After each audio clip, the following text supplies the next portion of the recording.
بسم اللہ الرحمن الرحیم الحمد للہ نحمده ونستعینه ونستغفره ونؤمن به ونتوکل علیہ ونعوذ باللہ من شرور انفسنا ومن سیئات اعمالنا من يهده اللہ فلا مضل له ومن يضلله فلا هادی له واشهد ان لا الہ الا اللہ وحدہ لا شریک له واشهد ان سیدنا ونبینا ومولانا محمدا عبده ورسوله ارسله بالحق بشیرا ونذیرا وداعیا الى اللہ باذنہ وسراجا منیرا صلی اللہ تعالی علیہ وعلی آلہ واصحابہ وازواجہ وذریاتہ وبارک وسلم تسلیما کثیرا کثیرا اما بعد اعوذ باللہ من الشیطان الرجیم بسم اللہ الرحمن الرحیم وسارعوا الى مغفرة من ربکم وجنة عرضها السماوات والارض اعدت للمتقین وقال النبی صلی اللہ تعالی علیہ وسلم حفت الجنة بالمکارہ وحفت النار بالشہوات وقال علیہ الصلاة والسلام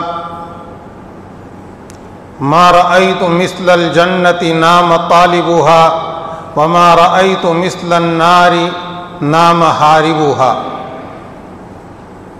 قابل احترام بزرگوں، دینی بھائیوں، اللہ رب العزت کا بڑا کرم، بڑا احسان ہے کہ اس نے ہم گنہگاروں کو گناہوں سے پاک صاف ہونے کے لیے رمضان کا مبارک مہینہ نصیب فرمایا۔ اللہ رب العزت کے کرم کے کیا کہنے کہ انسانوں کے لیے بہانے سے ایسے موقع عطا فرمائے ہیں کہ جو انسان گناہوں میں اپنی غفلت کی وجہ سے یا نفس اور شیطان کے دھوکوں کی وجہ سے لت پت ہو جاتا ہے، اللہ کی رحمت کا ایک جھونکا آتا ہے، ان رحمت کے جھونکوں کے چلنے کے وقت میں اللہ کا کوئی بندہ تھوڑا سا عمل اور تھوڑی سی کوشش کرتا ہے تو اس سے اس کے سارے گناہ معاف ہو جاتے ہیں۔ یہ خدا کا کرم ہے۔ قرآن پاک میں جگہ جگہ الرحمن الرحیم، اللہ تعالیٰ کی صفت، رؤوف، بڑا مہربان، بڑا کرم والا، کریم، اس کی صفات بیان کی گئی ہے۔ یہ اس کے صفات کا تقاضا ہے، اس کے کرم کا تقاضا ہے کہ بندوں کے اوپر جو جرم ثابت ہوتے ہیں ان جرموں پر ان کو باقی رکھنا نہیں ہے، کسی بہانے سے ان کے دلوں میں نرمی پیدا ہو جائے، کسی بہانے سے ان کے دلوں کے اندر گرمی پیدا ہو جائے، خدا کی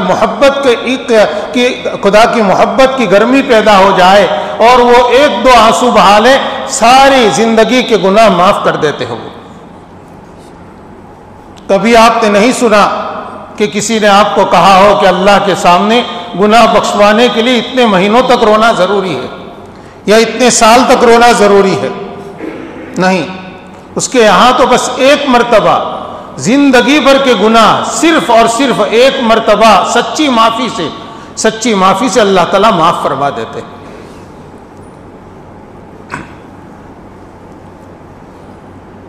دیکھیے، پورے ہفتے کے 7 دنوں میں جمعہ کا دن ہم کو دیا، 6 دن تک غفلت میں گزرے، لیکن جمعہ کا دن، جمعہ کی اگلی رات اور جمعہ کا دن، یہ دونوں بہت کچھ دینے کے لیے آتے ہیں۔ قدر کرنے والے جانتے ہیں اور قدر کرنے والے قدر کرتے ہیں۔ اس رات کی عبادت، دن کی عبادت، دن میں جہاں جمعہ کی نماز ہوتی ہے وہاں جمعہ کی نماز کی تیاری کرنا، اس کے لیے نہانا عبادت ہو گیا، اس کے لیے بدن کی صفائی عبادت ہو گیا، ناخن تراشنا سنتوں میں آ گیا۔ اس دن کی نسبت سے خوشبو لگانا، اچھے کپڑے پہننا، جمعہ کی نماز کے لیے سویرے پہنچنا مسجد میں، جمعہ کی نماز کی پھر کتنی فضیلت ہوگی جس کی تیاری میں اتنی فضیلت۔ جمعہ کے دن میں سورہ کہف کی خاص فضیلت، سورہ دخان، سورہ صافات کی خاص فضیلت، اور درود شریف کی تو بہت بڑی فضیلت جمعہ کے دن میں۔ اب ہم پر ہر ہفتے اللہ تعالیٰ یہ موقع دیتے ہیں، بلکہ پورے دن میں 24 گھنٹے میں 5 وقت نماز کے ہم کو اس لیے دیے گئے، اور 5 نمازیں اس لیے فرض کی گئی تاکہ بیچ میں جو چند گھنٹے گزرے ان گھنٹوں میں کوئی غفلت ہوئی ہو تو وہ نماز کے لیے چلنے سے وہ گناہ معاف ہو جائے۔ حدیث پاک میں ہے کہ جب بندہ وضو کرتا ہے تو وضو کرنے میں ہاتھ دھوتا ہے تو ہاتھوں سے جتنے گناہ کیے تھے وہ گناہ اس کے دھل جاتے ہیں، ہاتھ دھوتے دھوتے۔ چہرہ دھوتا ہے تو چہرے سے جتنے گناہ کیے تھے، چہرے میں آنکھیں ہے، ناک ہے، اسی طرح سے کان بھی تو سر کے ساتھ لگے ہوئے ہیں، تو یہ سارے گناہ معاف ہو جاتے ہیں۔ فرمایا کہ آنکھوں سے جو آخری قطرہ گرتا ہے چہرہ دھونے کے بعد، بدن پر سے جو آخری قطرہ گرتا ہے اس سے بھی گناہ معاف ہوتے ہیں۔ آدمی کے ناخن کے نیچے کوئی گناہ ہوتا ہے تو وہ بھی دھل جاتا ہے۔ ایک وضو ایک بہانہ ہے، وضو کے ذریعے سے ہم نے اپنے اعضاء کو ظاہری طور پر دھویا، صاف کیا، لیکن حقیقتاً اس سے ہمارا باطن بھی دھلتا ہے۔ اسی لیے ہے کہ وضو کے وقت باتیں نہ کرو، وضو کے وقت اللہ کی طرف متوجہ رہو۔ یہ تم صرف اپنے ہاتھ پاؤں کو تم دھو کر صاف نہیں کر رہے ہو، تمہارا دل بھی پاک اور صاف ہو رہا ہے۔ اسی لیے وضو کے درمیان میں جو دعا ہے مسنون ہے، اللہم اغفر لی ذنبی، 3 قیمتی دعائیں ہیں جو وضو کے دوران پڑھتے رہنا چاہیے۔ دن میں 5 مرتبہ ہم وضو کرتے ہیں، ہفتے میں کتنی مرتبہ، اور مہینے میں اور سال میں کتنے وضو ہوئے۔ اگر عادت ہو گئی ان 3 دعاؤں میں سے جو دعا بھی قبول ہو گئی ہمارے لیے فائدہ ہی فائدہ ہے۔ اللہم اغفر لی ذنبی، اے اللہ میرے گناہ معاف کر۔ یہ وہی حدیث شریف میں ہے کہ گناہ دھل رہے ہیں تو بندہ متوجہ ہو اللہ تعالیٰ کی طرف۔ اللہم اغفر لی ذنبی ووسع لی فی داری، اے اللہ میرے گھر کو وسیع بنا دے۔ گھر تنگ ہوتا ہے تو بچوں کی زیادتی کی وجہ سے پریشانی ہوتی ہے، آدمی کو بہت کچھ تکلیفیں اٹھانی پڑتی ہے، عورتوں کو بھی زحمت ہوتی ہے۔ اللہ تعالیٰ سے وسیع گھر مانگے، وسع لی فی داری وبارک لی فی رزقی، اور میرے رزق میں برکت عطا کر۔ رزق لفظ جب بولا جاتا ہے دعاؤں میں تو اس سے دنیا کی روزی تو مراد ہوتی ہی ہے، جس کو ہم کھانا پینا کہتے ہیں، آمدنی کمائی کہتے ہیں، لیکن رزق یہ نیک اعمال بھی رزق ہے، اس لیے کہ نیک اعمال جب ہم کریں گے تو جنت کا جو طیب رزق ہے، ہمیشہ باقی رہنے والی روزی، وہ جنت پہ مزے اڑانے کے لیے وہ روزیہ تب ملے گی۔ تو یہاں رزق کا یہ دونوں مفہوم، دونوں کو یہ لفظ شامل ہے، اللہ تعالیٰ رزق دے وے اور برکت والا دے وے۔ یہ 3 دعائیں ہیں، اللہم اغفر لی ذنبی ووسع لی فی داری وبارک لی فی رزقی۔ اسی لیے وضو کے بعد کی جو دعا ہے اس میں ہے اللہم اجعلنی من التوابین واجعلنی من المتطہرین، اے اللہ مجھے خوب توبہ کرنے والوں میں سے بنا۔ کہ وہی وضو کرتے وقت گناہ دھلے، اور عام طور پر شارحین نے لکھا ہے کہ اس سے گناہ صغیرہ دھلتے ہیں، لیکن آدمی گناہ صغیرہ دھلنے کا جب استحضار کرے گا تو اس کو خود ہی اپنے دوسرے گناہ بھی یاد آئیں گے کہ میرے بڑے بڑے گناہ تو ہیں ابھی جن کے لیے توبہ ضروری ہے۔ تو اب یہاں کہہ رہا ہے اللہم اجعلنی من التوابین، اے اللہ توبہ کی بھی توفیق دے دے تاکہ بڑے گناہ بھی دھل جائیں۔ وجعلنی من المتطہرین، اور مجھ کو خوب پاک صاف ہونے والوں میں سے بنا دے۔ متطہر عربی پڑھنے والے جانتے ہیں، ایک ہے طاہر پاک، اور ایک ہے متطہر بہت پاک صاف۔ بہت پاک صاف وہی ہے کہ جس کا ظاہر میل کچیل سے، گندگیوں سے پاک ہو، اور اس کا باطن گناہوں سے پاک ہو، صغیرہ سے بھی پاک ہو، کبیرہ سے بھی پاک ہو، وہ ہے متطہر۔ دیکھیں وضو کے بعد اس کی دعا مانگی گئی۔ یہ تو صرف وضو ہے جو نماز کے لیے واسطہ ہے۔ جب بندہ وضو کر کے چلتا ہے، حدیث شریف میں ہے جو بندہ گھر سے وضو کر کے چلتا ہے مسجد کی طرف نماز کے لیے جاتا ہے تو ہر قدم پر ایک نیکی لکھی جاتی ہے، ایک گناہ معاف کیا جاتا ہے۔ اب بتائیے ہم گھر سے کتنے قدم چلتے ہیں مسجد تک آنے کے لیے؟ ہمیں ضرور مشقت ہوتی ہے، بہت سو کو چلنے میں عذر ہے، بڑھاپے کی وجہ سے یا دوسری تکلیف کی وجہ سے، تو ان سے چلا نہیں جاتا، لیکن پھر بھی چل کے مسجد تک جانا یہ بے سود نہیں ہے۔ ہر قدم پر ایک نیکی، ہر قدم پر گناہ معاف ہوتے ہیں۔ مسجد میں آ کر نماز پڑھیں گے تو نماز میں ایک ایک رکعت پر، ایک ایک سجدے پر جو گناہ معاف ہوں گے وہ تو الگ۔ جب بندہ فرض نماز کا اہتمام کرتا ہے تو دو فرض نمازوں کے بیچ کے جو گناہ ہیں اگلی نماز سے معاف ہو جاتے ہیں۔ دیکھیے وہی بہانے ہیں، میں نے کہا اللہ تعالیٰ کی رحمت کے جھونکے چلتے ہیں، تو بندے نے جو گناہ کیے وہ گناہ سارے دھل گئے۔ اسی لیے نمازوں کو ہم پر فرض کیا گیا 5 وقتوں میں، کہ 5 وقت نماز پڑھتے رہو تاکہ گناہ دھلتے جائیں۔ نمازوں کا اہتمام اسی لیے ہے، اور اس کو فرض کیا گیا اس لیے کہ اس میں ہماری سلامتی آخرت کے اعتبار سے اللہ کے سامنے مجرم بن کر ہم مؤاخذ نہ ہو، اس کے لیے ہمارے اوپر فرض کیا گیا کہ کم سے کم اتنا تو اپنا فائدہ اٹھا لو۔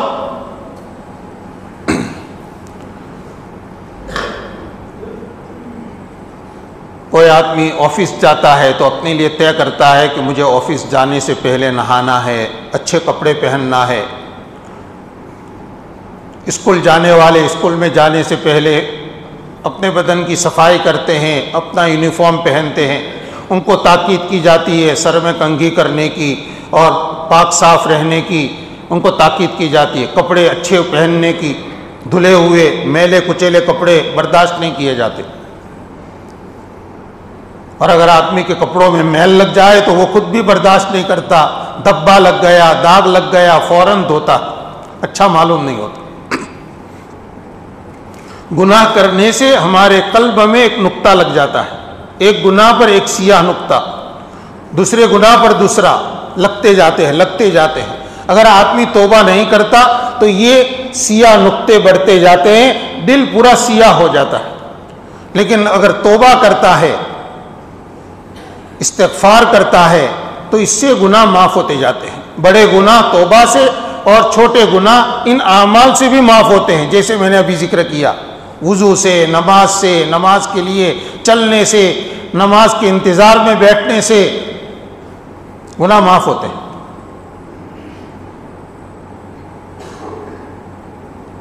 تو روزانہ تو ہم کو یہ موقع ملتے ہیں گناہوں کو معاف کرانے کے، 5 وقتہ نماز کے۔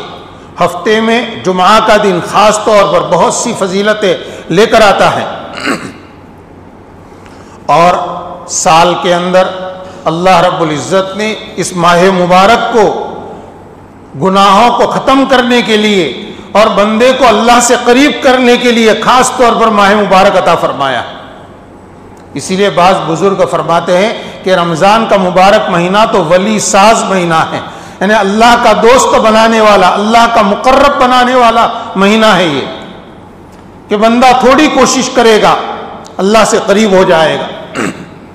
کتنے لوگ ہوتے ہیں جن کے 11 مہینے غفلت میں، گناہوں میں گزرتے ہیں، لیکن رمضان کے مہینے میں وہ اللہ کے سامنے توبہ استغفار کرتے ہیں اور بڑے اہتمام سے اعمال میں لگتے ہیں تو گناہ پاک صاف ہو جاتے ہیں۔ بلکہ کتنے ایسے ہیں کہ ایک رمضان ان کی زندگی کو ہمیشہ کے لیے بدل دیتا ہے۔ وہ رمضان میں طے کر لیتے ہیں، تہیہ کر لیتے ہیں کہ اب مجھے گناہ والی زندگی چھوڑ دینی۔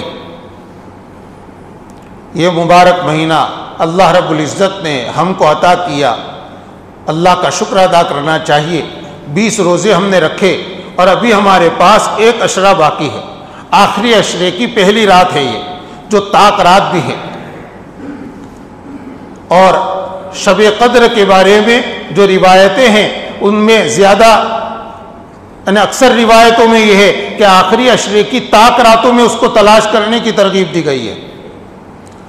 تو جتنی طاق راتیں 21ویں، 23ویں، 25ویں، 27ویں، 29ویں، ان سب طاق راتوں میں ہر آدمی کو کوشش کرنی چاہیے کہ کچھ عبادت کر لے، پوری رات جاگنا سب سے بڑھیا ہے، دن میں کچھ آرام کر لے، لیکن کم از کم سال میں اتنی راتیں تو جاگ کر عبادت کر لیں تاکہ شب قدر کی فضیلت، شب قدر کی عبادت کی فضیلت ہم کو حاصل ہو جائے۔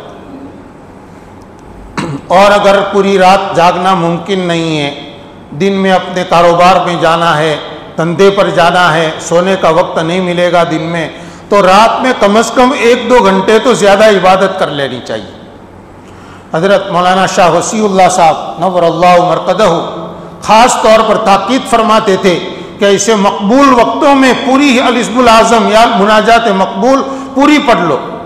جو حضرات عربی پڑھتے ہیں ان کو تو چاہیے کہ وہ پوری کرنے کا اہتمام کریں، اس کو مکمل کرنے میں 1 گھنٹہ بھی پورا نہیں لگے گا، 7 منزلیں پڑھنے میں۔ اس میں وہ دعائیں ہیں جو دعائیں قرآن پاک میں آئی ہے یا حدیثوں میں آئی ہے، پیارے نبی صلی اللہ علیہ وسلم جو دعائیں مانگتے تھے دنیا کے متعلق، آخرت کے متعلق، وہ ساری دعائیں ان میں جمع کر دی گئی ہے۔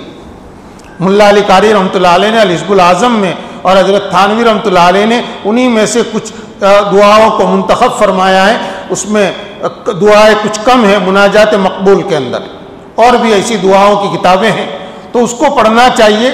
ایک رات میں آپ بھی پڑھ لیں تاکہ اس کو ساری دعائیں گویا اس رات میں اللہ کے سامنے مانگ لی۔ اگر وہ شب قدر ہوگی اور اس کے اندر اگر دعائیں قبول ہو گئی تو ہمارا بیڑا پار ہے۔ کوشش کرنی چاہیے، تھوڑی بہت بھی کوشش سے آدمی کو بعض مرتبہ بہت زیادہ مل جاتا ہے۔ اور میں نے کہا اللہ تعالیٰ کی رحمت تو بہانہ ڈھونڈتی ہے، میرا بندہ تھوڑی کوشش میں لگ جائے، اللہ تعالیٰ دیتے بے حساب ہے۔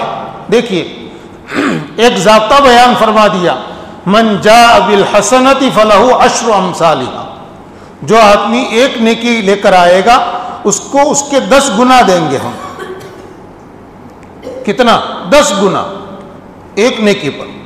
جماعت کے ساتھ نماز پڑھنے پر، جماعت کے ساتھ ایک نماز پڑھنے پر 25 گنا زیادہ ثواب، 27 گنا زیادہ ثواب، اور بعض عملوں کے بارے میں تو ہے کہ اللہ تعالیٰ 70 گنا زیادہ دیتے ہیں، اور واللہ یضاعف لمن یشاء، آگے فرمایا ہے کہ اللہ تعالیٰ جس کے لیے چاہتے اور بڑھاتے ہیں۔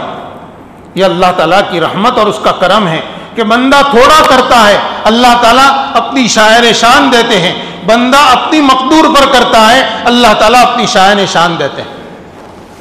اس لیے اللہ کے خزانوں سے حاصل کرنے کا یہ موسم ہے، ابھی چند راتیں، چند دن باقی رہ گئے ہیں، اس کی ہم قدر کریں۔ قدر کرنے کا طریقہ بس یہی ہے کہ جتنی ہو سکے اعمال کرنے کی کوشش کریں، اپنے اوقات کو ضائع بالکل نہ ہونے دیں۔ ہمارا وقت یا تو کام میں، ضروری کام میں گزرے، یا آرام میں گزرے، یا اعمال میں گزرے۔ اس لیے کہ جب رمضان کا مبارک مہینہ چلا جائے گا تو زمانہ ضرور ہوگا، کوئی نہ کوئی مہینہ ضرور ہوگا، لیکن رمضان کی فضیلت ان مہینوں میں نہیں ہوگی۔ بعض اعمال ایسے ہیں کہ ان کے لیے وقت کی قید نہیں ہے۔ آپ قرآن پاک کی تلاوت صبح کریں، شام کو کریں، دن میں کریں، رات میں کریں، وہ تلاوت ہے۔ یہ نہیں کہ صبح کو تلاوت نہیں کی تو کسی اور وقت کی تلاوت کا اعتبار نہیں یا اس میں ثواب کم ملے گا، ایسا نہیں، اس کے لیے وقت متعین نہیں ہے۔ لیکن رمضان کے روزوں کا وقت رمضان کا مہینہ ہی ہے۔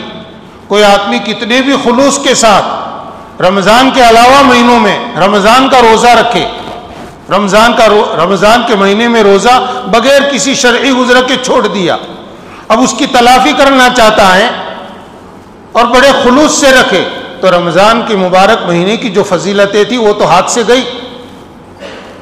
ادھر روزے کو بلا وجہ چھوڑنے کا گناہ ہوا وہ الگ، اب وہاں قضا کریں گے، قضا ضرور ہو جائے گی، لیکن رمضان کی جو فضیلت اور برکتیں تھی وہ اس دن میں نہیں ملے گی۔ تو ابھی جو کچھ ہم دن میں یا رات میں عبادتیں کرتے ہیں، یہ عبادتیں میرے بھائیوں رمضان کے مبارک مہینے میں ہو رہی ہے۔ اور جیسے شوال کا چاند ہو گیا، اب وہ موقع ختم ہو گیا، اب وہ عمل رہے گا، لیکن رمضان کی خصوصیت سے اس کی جو قیمت عمل کی بڑھ جاتی تھی وہ قیمت نہیں رہے گی پھر۔ اس لیے قدر کرنی چاہیے۔ بندے کا تھوڑا سا عمل اللہ کے ہاں بہت بڑا چڑھا کر ملتا ہے۔ مولانا روم رحمۃ اللہ علیہ نے اس بات کو سمجھانے کے لیے، اللہ تعالیٰ کی شان کریمی کو سمجھانے کے لیے ایک واقعہ بیان فرمایا ہے۔ مولانا روم رحمۃ اللہ علیہ یہ ایسے واقعات، بہت سیدھے سادے واقعات جو عام طور پر یعنی ایک دوسرے کو قصے کہانی کے طور پر سنائے جاتے ہیں، اس سے انہوں نے نصیحت اخذ کی ہے۔ بعض جانوروں کے واقعات، بعض پرندوں کے واقعات، بعض فرضی واقعات ہوتے ہیں، لیکن اس سے کوئی نصیحت کرنا چاہتے ہیں۔ انہوں نے لکھا ہے کہ کسی جگہ پر جنگل میں ایک بہت غریب آدمی رہتا تھا، مفلس قسم کا۔ اس سے اس کی بیوی نے کہا کہ بغداد میں جو بادشاہ ہے بڑا قریب ہے، بڑا سخی ہے، اور اس کے بارے میں سنا ہے کہ اس کے پاس جو کوئی جاتا ہے اس کو بہت نوازتا ہے، آپ بھی تو جاؤ بادشاہ کے پاس۔ عورت اپنے شوہر سے کہہ رہی ہے کوئی نذرانہ لے کر جاؤ، ہو سکتا ہے بادشاہ کچھ تحفہ دے، ہماری زندگی بہت تنگی ترشی میں گزر رہی ہے، اس میں کچھ ہم کو نفع ہو جائے۔ شوہر کو بیوی کا مشورہ پسند آیا، اس نے طے کیا کہ ہاں جانا چاہیے، سفر کرنا چاہیے۔ دونوں نے سوچا کہ بادشاہ کے لیے کوئی تحفہ یہاں سے لے جائے۔ کیا تحفے میں لے جائے؟ ان کے گھر میں کچھ تھا ہی نہیں۔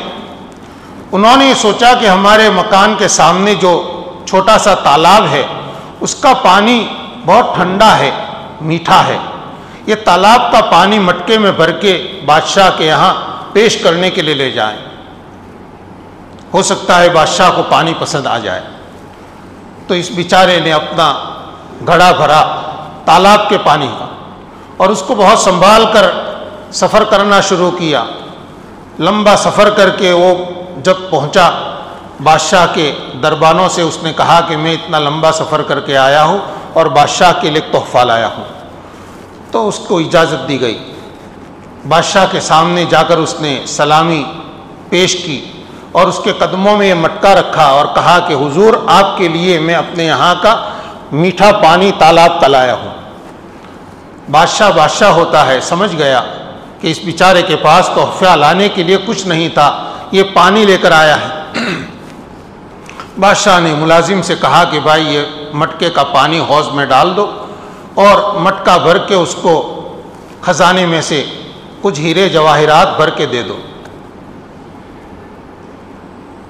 بس یہ آدمی تو پسینہ پسینہ ہو گیا، بادشاہ کے شکریہ ادا کیے، اور اس کے بعد بادشاہ نے اپنے سپاہی سے کہا کہ اس کو رخصت کرو تو ہمارے محل کے پیچھے سے جو ندی گزرتی ہے وہاں سے اس کو لے جانا۔ بس اتنا ہی کہا۔ جب یہ شخص، یہ دیہاتی واپس ہوا، اس نے مٹکا ہیرے جواہرات سے بھرا ہوا لے کر، لیکن جب اس کو وہ ندی دکھائی گئی تو وہ پسینہ پسینہ ہو گیا کہ میں نے بادشاہ کو کیا پیش کیا، اور بادشاہ کتنا کریم کہلاوے کہ وہ میرے اس ہدیے کو، جس کی اس کے یہاں کوئی کمی نہیں، میرے تالاب کے گدلے پانی کے مقابلے میں ندی کا صاف شفاف پانی کیسا، ہزاروں مٹکوں کے بقدر پانی یہاں ہر منٹ بہہ رہا ہے، وہ پانی تو پورا دریا اس کے پاس موجود ہے، پھر بھی اس نے میرے مٹکے بھر پانی کی قدر کی اور اس کا بدلہ مجھے اتنا سارا دیا۔ بس وہ تو بادشاہ کا شکر ادا کرتے ہوئے، اس کے گن گاتے ہوئے گھر واپس آیا۔ مولانا روم رحمۃ اللہ علیہ نے لکھا ہے بس اسی طرح سے ہمارا عمل ہے میرے بھائیوں، تالاب کے گدلے پانی کی طرح ہمارے عمل ہے۔ ہماری نیتوں کا حال دیکھیں، ہمارے عمل کا حال دیکھیں، عمل کے دوران ہمارے استحضار کا حال دیکھیں، ہمارے خشوع اور خضوع کا حال دیکھیں، تو وہ تو تالاب کے گدلے پانی کی طرح ہے۔ اللہ رب العزت کے دربار میں تو نبیوں کی نمازیں ہیں، وہاں نبیوں کی دعائیں ہیں، وہاں نبیوں کے امام کی تلاوت ہے، ان کے ذکر ہے، ان کی تسبیحات ہے، ان کی تکبیرات ہے، ان کے خلوص، وہاں بڑے بڑے اولیاء کی نمازیں ہیں اس کے خزانے میں تو۔ لیکن پھر بھی جو بندہ جو عمل کرتا ہے اللہ رب العزت اس کو دھتکارتے نہیں ہیں اور اس کو ٹھکراتے نہیں ہیں، اس بندے کے عمل کو، جیسے میں نے ابھی عرض کیا، من جاء بالحسنۃ فلہ عشر امثالھا، جو بھی ایک نیکی لے کر آئے گا اس کو 10 گنا ملے گا۔ جو بھی من جا مطلق ہے اس کو 10 گنا اللہ تعالیٰ عطا فرماتے ہیں. دیکھیے وہاں یہ نہیں دیکھا جاتا کہ عمل کرنے والا عالم ہے یا غیر عالم، یہ نہیں دیکھا جاتا عمل کرنے والا دیہات کا رہنے والا ہے یا شہر کا رہنے والا، یہ نہیں دیکھا جاتا کہ عمل کرنے والا کون سے خاندان سے تعلق رکھتا ہے. نہیں، عمل کیا ہے اس کے اوپر 10 نہیں کیا، لیکن ہاں عمل کو اچھا کرنے کی کوشش کرنا یہ ضروری ہے. ہمارے نبی صلی اللہ علیہ وسلم نے یہی ہم کو تعلیم دی ہے کہ عمل ہم کریں لیکن کوشش یہ کرے کہ وہ عمل اچھے سے اچھا ہو. اس عمل میں بھی ترقی کرنا چاہیے. یہ نہیں کہ بالغ ہوئے اس وقت جیسی نماز پڑھتے تھے 20 سال ہو گئے ہماری نماز کا وہی حال ہو. پہلے جیسے روزے رکھتے تھے اور روزے کے اندر جو کچھ کرتے تھے روزہ رکھ کر ہم وہی ابھی کر رہے ہیں. نہ زبان پر قابو، نہ نگاہوں پر قابو، نہ ہماری سوچ پر کوئی قابو نہیں. میرے بھائیوں، اعمال کے اندر دن بدن اضافہ ہونا چاہیے اور اس کے اندر نکھار پیدا ہونا چاہیے. ایک ہے عمل اور ایک ہے عمل کا احسان. عمل کو اچھے طریقے پر کرنا، اور تمام اعمال میں کمال یہی ہے کہ آدمی اپنے عمل کو احسان تک لے جائے. احسان کا مطلب یہ ہے کہ آدمی اللہ کی عبادت کرے، کوئی عمل اس طرح کرے گویا اللہ کو دیکھ رہا ہے، اور اس مقام پر رہ کر اگر عبادت نہیں کر سکتا تو کم از کم یہ سوچے ہر عمل کے وقت کہ اللہ تعالیٰ مجھے دیکھ رہے ہیں. بہت آسان ہے یہ مرحلہ تو کہ تلاوت کرنے سے پہلے یہ سوچے کہ اللہ تعالیٰ میری تلاوت کو سن رہے ہیں، میں جیسے بیٹھا ہوں اللہ تعالیٰ دیکھ رہے ہیں. نماز کے لیے کھڑے ہو تو یہ دھیان کرے کہ اللہ تعالیٰ مجھے دیکھ رہے ہیں. حضرت جی مولانا یوسف صاحب نور اللہ مرکزہ نے نماز میں خشوع پیدا کرنے کا طریقہ یہی بتلایا ہے کہ نماز کے اندر ہر رکن میں آدمی بار بار یہ خیال لاوے کہ اللہ تعالیٰ مجھے دیکھ رہے ہیں، میں کیسے کھڑا ہوں، میں کیسے رکوع کر رہا ہوں، میں کیسے سجدہ کر رہا ہوں. ہر عمل میں، روزہ رکھتے وقت بھی آدمی، روزہ شروع کرتے وقت بھی، بیچ میں بھی میرے روزے کو اللہ تعالیٰ دیکھ رہے ہیں، جان رہے. غفلت کے ساتھ عمل کرنا ہم شروع نہ کریں اور غفلت کے ساتھ عمل نہ کریں ہم، بلکہ ہمارے عمل کی ابتدا بھی تیقظ، بیداری کے ساتھ ہو، دھیان کے ساتھ ہو. اسی لیے ہے کہ نماز میں خشوع خضوع پیدا کرنا چاہتے ہیں تو نماز کے لیے جو وضو ہے وہ اچھا کریں. وضو اچھا یہ کہ اس کے آداب کے ساتھ سنن مستحبات کی رعایت کر کے مکروہ چیزوں کو چھوڑ کر وضو کریں. وضو بھی اچھا تو نماز بھی اچھی ہوگی. وضو کرتے وقت باتیں کر رہے ہیں تو ان باتوں کے خیالات تو گزرتے رہیں گے، دماغ میں پٹی چلتی رہے گی. وضو ختم ہو گیا، باتیں ختم ہوئی، نماز شروع ہوئی، لیکن نماز میں تفکرات چلتے رہیں گے. اسی لیے لکھا ہے کہ نماز اگر دھیان سے پڑھ دی ہے، جب ہم گھر سے چلے تو نماز کے استحضار کے ساتھ چلیں، بلکہ اذان کے وقت ہی ہماری پوری توجہ اللہ تعالیٰ کی طرف ہو جانی چاہیے کہ شاہی دربار سے اعلان ہوا ہے، خدا کی کبریائی کا اعلان ہوا ہے، اس کی توحید کا اعلان ہوا ہے، اس کے نبی صلی اللہ علیہ وسلم کی رسالت کا اعلان ہوا ہے، اور ہم کو بلایا گیا ہے نماز کی طرف، کامیابی کی طرف. میں اس کی طرف جا رہا ہوں. اب راستے میں باتیں جتنی ہو سکے کم کرے. فون کو بھی اب مؤخر کر دے آدھے گھنٹے کے لیے، نماز کے بعد کے لیے، ورنہ یہی ہوگا کہ جو بات ابھی فکر کی سنی تو اسی کی پٹی چلے گی نماز کے اندر، تو نماز کا خشوع خضوع کہاں رہے گا. مسجد میں جب آئے تو وضو کے وقت بھی، وضو کے بعد بھی کوشش یہ کرے کہ اب چپ چاپ صف میں آ گئے اور اللہ کے سامنے حاضر ہو گئے. تحیت المسجد پڑھی، وقت ہے تو اس کے بعد سنت پڑھی، اور سنت کا موقع نہیں ہے تو اب چپ بیٹھ جائے. اب اس وقت پوری توجہ اللہ کی طرف ہو، مجھے اللہ کے سامنے ابھی کھڑا ہونا. یہ ہے عمل کا احسان، اس کو کہتے ہیں عمل کرنا اور اچھے طریقے پر کرنا. آدمی نیت کے لیے کھڑا ہو، جب نماز شروع کرے نیت کرے، اس وقت صرف زبان پر چند الفاظ بول نہ دے نیت کے، بلکہ نیت تو اصل دل کے ارادے کو کہتے ہیں. اس وقت یہ استحضار ہو کہ اللہ کے سامنے مجھے ایک عمل کرنا ہے. اگر یہ عمل بے توجہی کے ساتھ کیا، میرا دھیان ادھر ادھر بھٹکتا رہا، تو میرا یہ عمل عیبدار ہو جائے گا. امام غزالی رحمۃ اللہ علیہ نے تحریر فرمایا ہے کہ کہ بندہ یہ سوچے کہ نماز کے ذریعے سے میں ایک تحفہ عمل کا اللہ کے حضور میں پیش کر رہا ہوں، اور شاہی تحفہ جو پیش کیا جاتا ہے وہ قیمتی بنا کر پیش کیا جاتا ہے، اس میں کوئی عیب نہیں ہونا چاہیے۔ اگر آپ کسی محترم کو اور کسی بڑے مرتبے کے آدمی کو کوئی تحفہ دینا چاہیں گے تو یہ کوشش کریں گے کہ اس میں کوئی نقص نہ ہو، کوئی عیب نہ ہو۔ تو بس نماز ہم پڑھ رہے ہیں تو نماز کو بھی کوشش یہ کرنی ہے کہ کسی رکعت میں غفلت نہ ہو، بار بار یہ دھیان کہ اللہ تعالیٰ مجھے دیکھ رہے ہیں۔ سورہ فاتحہ پڑھیں، سورت ملائیں، جو حضرات عربی جانتے ہیں وہ معنی کی طرف دھیان دیں، جو عربی نہیں جانتے وہ بس اتنا کہ میں جو پڑھ رہا ہوں اللہ تعالیٰ سن رہے ہیں، اتنا تو دھیان کر سکتے ہیں۔ رکوع میں سبحان ربی العظیم میں پڑھ رہا ہوں اللہ تعالیٰ سن رہے ہیں، یہ دھیان بار بار لائیں۔ سجدے میں بھی اسی طرح اللہ اکبر کہہ رہے ہیں، اس میں بھی اس طرح۔ ایک رکعت پڑھی، دوسری رکعت پڑھی، مان لو ایک رکعت میں دھیان رہا، دوسری میں چلا گیا تو تیسری میں پھر سے دھیان حاضر کر لیں، کوشش کریں۔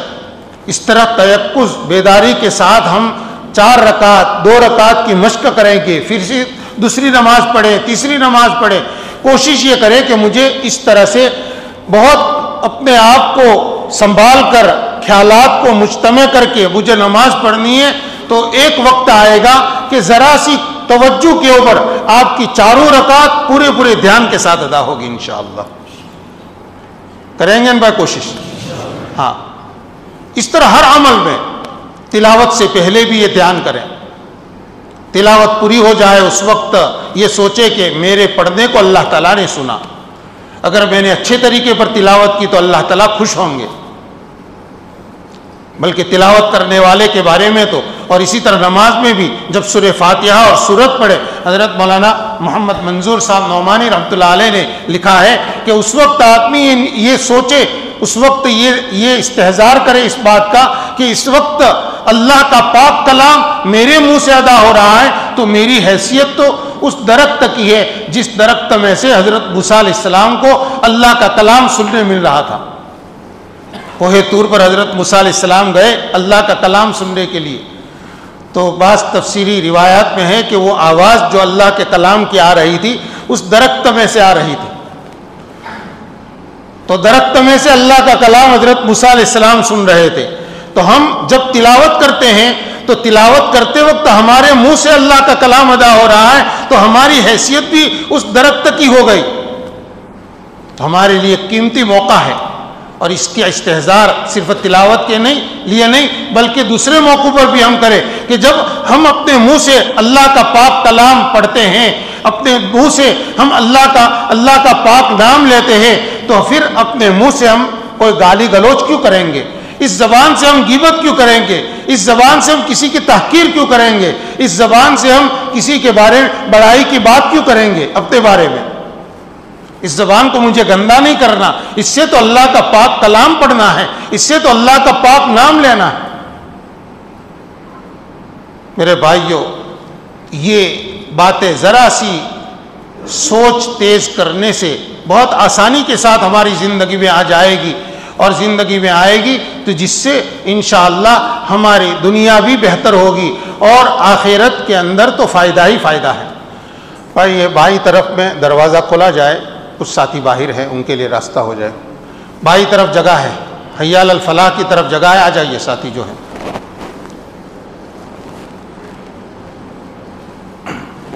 اور ساتھی ذرا اپنے آگے کی جگہ بھی پر کر لے تاکہ دوسروں کے لیے گنجائش ہو، تھوڑی زحمت لے لیں۔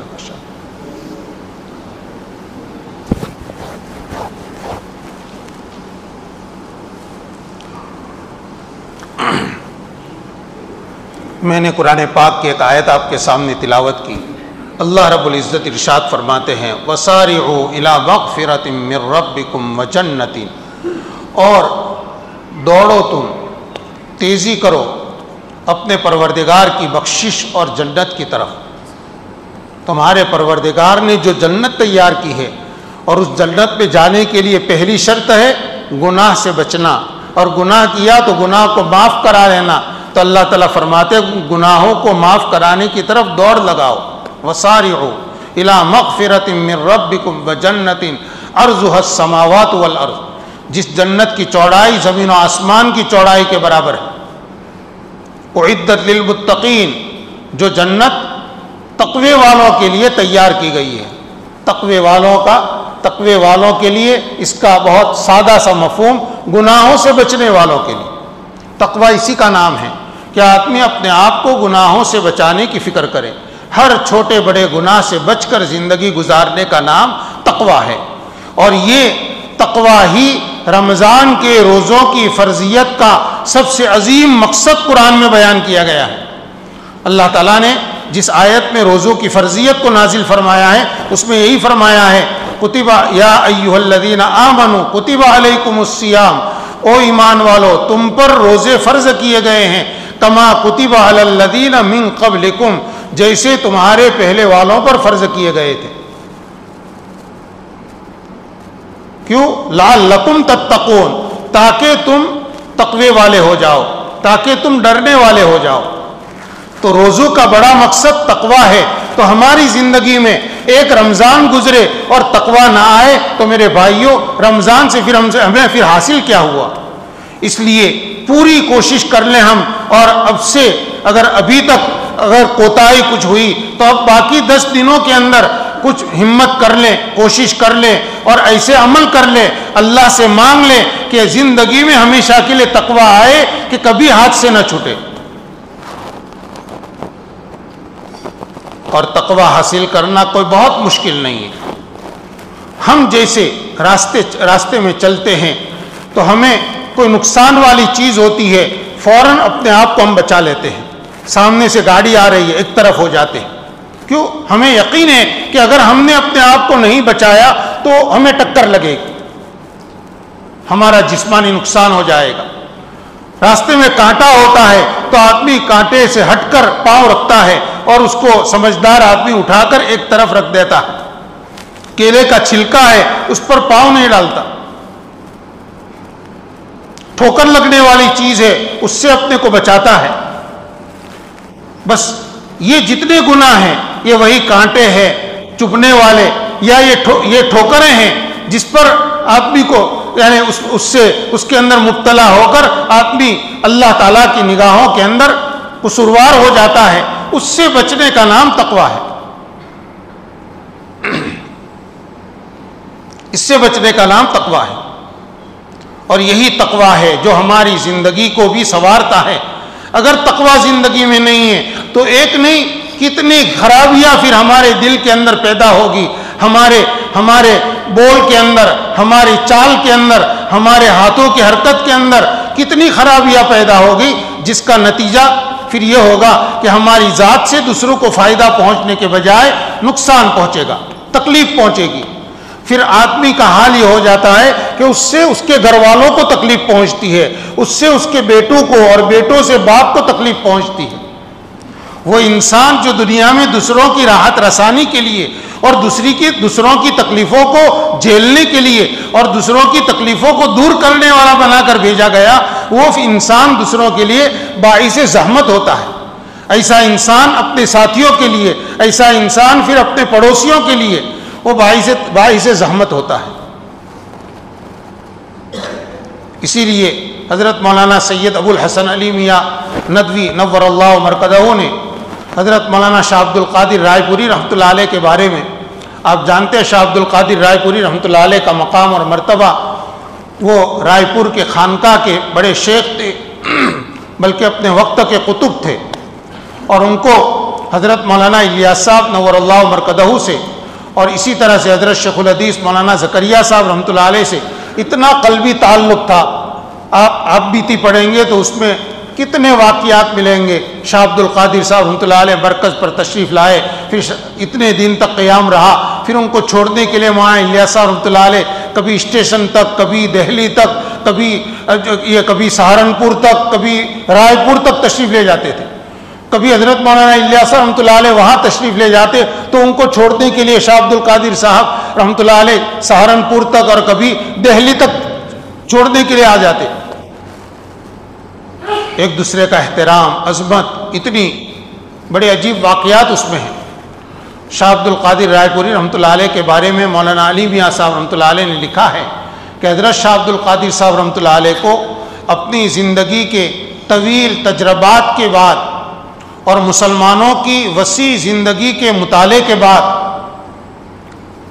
آپ کا یقین اور اعتقاد ہو گیا تھا کہ مسلمانوں کی عام زندگی میں اور ان کی زندگی کے مختلف شعبوں میں جو خرابیاں پائی جاتی ہے ان تمام خرابیوں کی جڑ اخلاص کی کمی اور اخلاق کا بگاڑ ہے. تمام خرابیوں کی جڑ اخلاص کی کمی اور اخلاق کا بگاڑ ہے. اس لیے حضرت شاہ عبد القادر صاحب رحمۃ اللہ علیہ فرماتے تھے کہ اس وقت کا، یہ آج سے 50 70 80 سال پہلے کی بات ہے، اس وقت کا سب سے بڑا کام اخلاص پیدا کرنا اور اخلاق کے اندر سدھار لانا ہے. فرماتے تھے کہ یہ دو چیزیں کیسے پیدا ہوگی، اخلاص کیسے پیدا ہو اور اخلاق کیسے درست ہو. فرماتے تھے کہ ان دونوں کا ایک ہی علاج ہے، اللہ کی محبت دل میں پیدا ہو. اللہ کی محبت دل میں پیدا ہوگی تو اخلاص بھی آئے گا اور اخلاق بھی سدھریں گے. آدمی کو اللہ کی محبت پیدا ہونے کے بعد اپنے اخلاق کو درست کرنے کی فکر پیدا ہوگی کہ جس اللہ سے مجھے محبت ہے اس اللہ کے بندوں کے ساتھ میں برا معاملہ کیوں کروں گا، میں ان کے ساتھ تحقیر کا معاملہ کیوں کروں گا، میں ان کے ساتھ ظلم کا معاملہ کیوں کروں گا، میں ان کے ساتھ ناانصافی کا معاملہ کیوں کروں گا، میں ان کے ساتھ بد کلامی کا معاملہ کیوں کروں گا. اخلاق سدھارے گا آدمی. فرمایا اللہ کی محبت یہ اس کا علاج ہے، اس بیماری کا، اخلاق کی کمی، اخلاق کے بگاڑ اور اخلاص کی کمی کا. اور اللہ کی محبت کو لانے کا طریقہ حضرت شاہ عبد القادر صاحب رحمۃ اللہ علیہ نے تجویز فرمایا اللہ کا ذکر. اللہ کی محبت پیدا کرنے کا طریقہ اللہ کا ذکر اور نیک لوگوں کی صحبت. آپ جو قرآن کی تفسیر سنتے ہیں، حدیث کا درس سنتے ہیں، آپ جو کچھ دین کی باتیں سنتے ہیں، تعلیم کے حلقے میں بیٹھتے ہیں، یہ سب نیک لوگوں کی صحبتیں ہیں. اس سے جو غذا ملے گی اسی سے ہماری دل کا رخ صحیح بنے گا، اور دل کا رخ صحیح بنے گا تب جا کر یہ دو چیزیں آئے گی جو پوری دنیا کے مسلمانوں کے اندر بگاڑ کی بنیاد ہے. بس میرے بھائیوں، باقی تفصیلات آئندہ دنوں میں بیان کریں گے انشاءاللہ تعالی. یہ بنیاد بتا دی میں نے. ہمیں ان دو چیزوں کو خاص سمجھنا ہے. ہم اپنے اندر کیسے اخلاص پیدا کریں اور کیسے اخلاق پیدا کریں، اپنے اخلاق کو کیسے بنائیں. بس یہ دو چیزیں پیدا ہو گئی. دیکھیے اخلاص کا معاملہ بندے کا اپنے پروردگار کے درمیان کا ہے، اور اخلاق کا معاملہ ایک بندے کا دوسرے بندوں کے ساتھ ہے. حقوق العباد اور حقوق اللہ. بس یہ دو چیزیں ادا ہو گئی تو سب خوش ہیں. اللہ کے حقوق ادا کر دیے اور بندوں کے حقوق صحیح ادا کر دیے. بندوں کے حقوق صحیح ادا کرنا یہ اللہ ہی کا تو حکم ہے.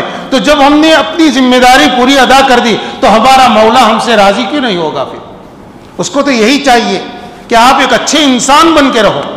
اچھے انسان بن کے ایک آدمی گھر میں جب اچھا انسان ہوتا ہے تو اس کی بیوی اس سے خوش، اس کے بچے اس سے خوش، اس کے دوسرے نزدیک کے دور کے رشتہ دار اس سے خوش، بھائی بہن خوش ہے، ماں باپ خوش ہیں، سب خوش، پڑوسی اس سے خوش ہے. اچھا انسان. اور یاد رکھیے میرے بھائیوں، خالص عبادت سے آدمی اچھا انسان نہیں بن جاتا. عبادت کرنے سے تو آدمی عبادت گزار بنتا ہے. ضروری نہیں کہ عبادتیں بہت کرنے سے اخلاق اچھے ہو جائیں، ضروری نہیں. اسی لیے حضرت اقدس حکیم الامت تھانوی نور اللہ مرکزہ فرماتے تھے کہ اگر عبادت گزار بننا ہو تو کہیں بھی چلے جاؤ، لیکن اگر انسان بننا ہے تو ہمارے پاس رہو. کیا عابد عبادت گزار بننا ہے تو کہیں بھی جاؤ، اگر انسان بننا ہے تو میرے پاس رہو.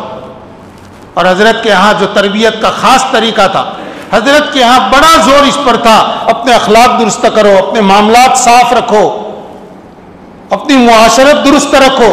حضرت کے اوپر بڑا زور اس پر تھا، اس لیے کہ عبادت کر کے تو آپ نے نیکیاں حاصل کی، لیکن آپ کی ہزاروں ہزار نیکیاں حاصل کرنے سے بیوی بچوں کے ساتھ آپ کا معاملہ اگر درست نہیں ہے، اپنے بھائی بہنوں کے ساتھ معاملہ درست نہیں ہے، اپنے ماں باپ کو ناراض کر رکھا ہے، تو اس سے حاصل کیا ہوا؟ ہماری رات بھر کی عبادت سے۔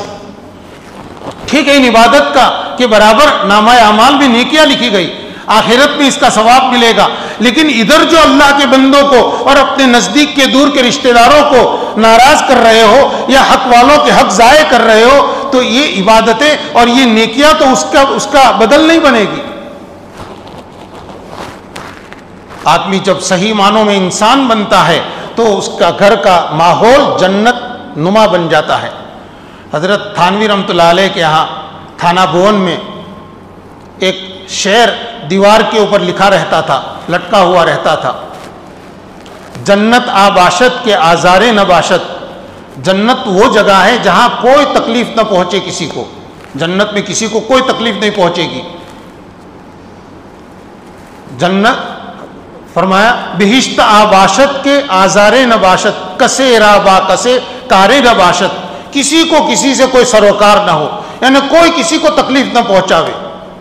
بہشت اس کو کہتے ہیں۔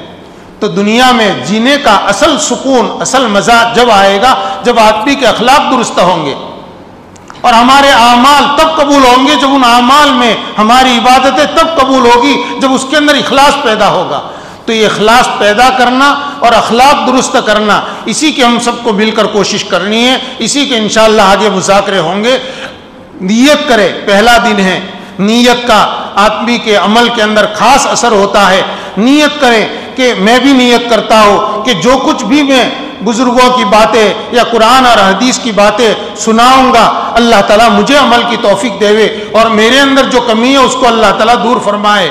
آپ حضرات بھی دعا فرمائیں اور نیت فرمائیں کہ جو کچھ سنیں گے اور جو کچھ سنایا جائے گا اس کو اپنی زندگی کے اندر لائیں گے اور عمل کے اندر لائیں گے۔ کرتے ہوں بھائی نیت؟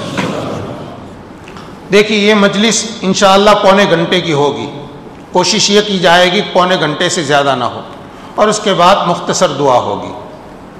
صبح کو جیسے اعلان ہوا 11 بجے کے قریب، 11 سوا 11 کے قریب میں ایک مختصر سی تعلیم کی مجلس ہوگی۔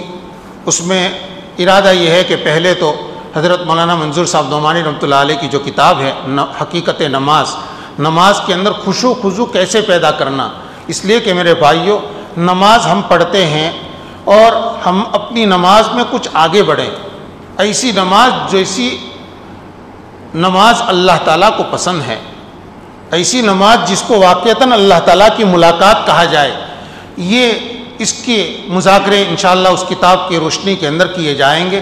مختصر سی چند باتیں ہیں جس کو سنایا جائے گا، اور نماز کے اندر کچھ ہماری ہیئتیں، کھڑے ہونے کی، رکوع کی، سجدے کی، قعدے کی، وہ 7-8 چیزیں ہیں جن کو درست کر دیا تو ہمارے روزانہ کی ہر نماز کی ہر رکعت درست ہوگی، ظاہر سنت کے مطابق ہو، اور اس کے اندر دھیان پیدا ہونے کے لیے وہ طریقے وہ بتائے جائیں گے۔ اور اس کے بعد دوسری ضرورت ہوگی تو دوسری کتاب کی پھر تعلیم ہوگی، وہ آدھے پونے گھنٹے کی وہ مجلس ہوگی۔ اور اس کے علاوہ ظہر کے بعد فضائل اعمال کی تعلیم ہوتی ہے، اور اس کے بعد پھر سورہ یاسین شریف کا ختم، اور اس کے بعد ذکر ہوگا۔ یہ ذکر کا طریقہ اس وقت بتایا جائے گا، اس ذکر میں جتنا ہو سکے ساتھی شرکت کریں۔ اس میں بعض وہ حضرات ہیں جو اپنے کسی بھی شیخ مرشد سے بیعت ہیں اور ان کو ذکر دیا گیا ہے، وہ بھی بیٹھ کر اس وقت ذکر کریں، وہ اپنا دیا ہوا ان کو جو ان کے شیخ نے دیا ہے وہ ذکر پڑھیں۔ جو کسی سے بیعت نہیں ہے وہ بھی کچھ ذکر کی مشق کریں، تاکہ ذکر کی عادت بنے گی تو آگے دوسرے ذکر کرنا آسان ہوگا، اور اس کا طریقہ بتایا جائے گا اس وقت۔ باقی جو ساتھی اعتکاف میں ہیں اور جو پہلے بھی شریک تھے ان کو بتایا گیا ہے، جن کو تو وہ اپنے معمولات پورے کریں گے، تو ذکر تھوڑی دیر کرنا ہے، اس کے بعد دھیان کے ساتھ دعا کرنی ہے۔ عصر کے بعد کسی کتاب کی تعلیم ہوگی، اس کے بعد ختم خواجگان، اور اس کے بعد بھی دعا ہوگی، اور دعا بھی کبھی انفراداً کرنے کے لیے کہا جائے گا، کبھی اجتماعی طور پر کریں گے۔